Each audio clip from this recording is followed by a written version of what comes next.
দেখুন, একটা স্পষ্ট কথা বলি, শুনে ভালো লাগবে। ভিডিওটা পুরোটা দেখবেন, তাহলে বুঝতে পারবেন কথাটা। ঈমান কিভাবে আনতে হয় তার একটা প্রক্রিয়া বলি। সেটা হচ্ছে, আপনার কাছে যখন টাকা থাকে তখন আপনি মাছ, মাংস, ফ্ল্যাট, বাড়ি-গাড়ি করতে পারেন।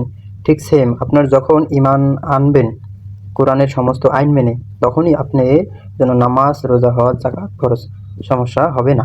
একবারে সিম্পল কথা। ঈমান কি? ঈমান হচ্ছে কোরআনের সমস্ত আইন মেনে চলার নাম হচ্ছে ঈমান। এখন আপনি দেখুন তো ঈমান আনছেন কিনা। আপনার দেশ চলে সুদ দিয়া। ব্যাংকের প্রত্যেকটা ব্যাংকে সুদ আছে, প্রত্যেকটা সেক্টরে দুর্নীতি আছে। সরকার পার্লামেন্ট চালায় ব্রিটিশের আমলের আইন দিয়া, কোরআন দিয়ে চালায় না। সরকারি প্রশাসন চলে ব্রিটিশের আইন দিয়া। দেখুন তো আপনার ঈমান আছে কিনা। দেখুন, আপনার দেশে ধর্ষণ চলছে, আপনার দেশে নারী হত্যা চলছে, পুরুষ হত্যা চলছে। ফানি ভাবে যে করা হচ্ছে, ফানি ভাবে অনেক ধরনের দুর্ঘটনা হয়ে যাচ্ছে।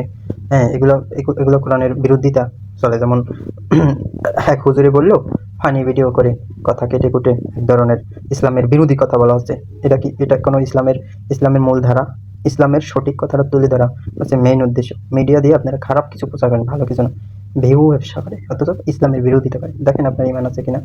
আপনি আরও বিভিন্ন জায়গায় দেখেন, কোরবানির একটা সুন্নত, সেটাকে মানেন। তারপরে হজ করা সুন্নত, সেটাকে মানেন।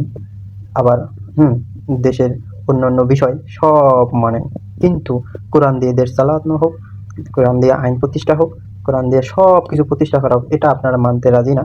হ্যাঁ, আপনার সব মানেন, কিন্তু কোরআন দিয়ে দেশ চালানোর লাগবে, দরকার। এটা তো ঈমান। এটা না হলে যে আপনার নামাজ রোজার দরকার নাই, কিন্তু এটা আপনার মান না। আসলে মনে হয় আপনি ঈমানের জন্য না, আপনার মানুষকে দেখানো নামাজ পড়েন।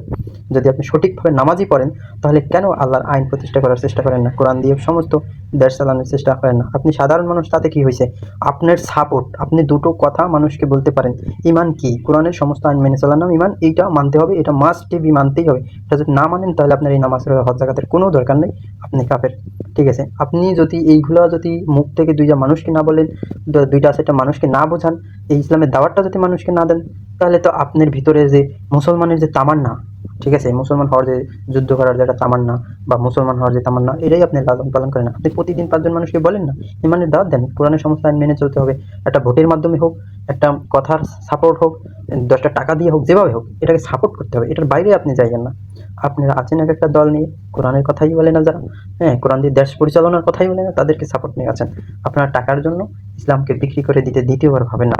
এইভাবে ঈমান নয়। ঈমান হচ্ছে এক কথা, এক গান, এক সুর। সেটা হচ্ছে আল্লাহর কোরআন দিয়ে সমস্ত জিনিস চালাইতে হবে, এটাই ঈমান। এটা যদি আপনি কথা দিয়ে, টাকা দিয়ে, পয়সা দিয়ে যদি এটাকে সাপোর্ট না করেন, তাহলে তো আপনার ঈমান নাই। আপনি সাধারণ মানুষের জন্য আপনি দুর্বল মনে করেন যে আমার একটা দুইটা কথা কি হবে। হ্যাঁ, আপনি এই মেসেজটা সারা মানুষের কাছে পৌঁছিয়ে দিবেন। দৈনিক 5টা মানুষকে বলবেন যে কোরআন দিয়ে সমস্ত জিনিস মেনে চলার নাম ঈমান। এটা যদি না করেন, তাহলে আপনার কোনো নামাজ রোজা কিছু কাজে আসবে না। কাজেই এটা মাস্ট বি, এটা মানতে হবে, করতেই হবে।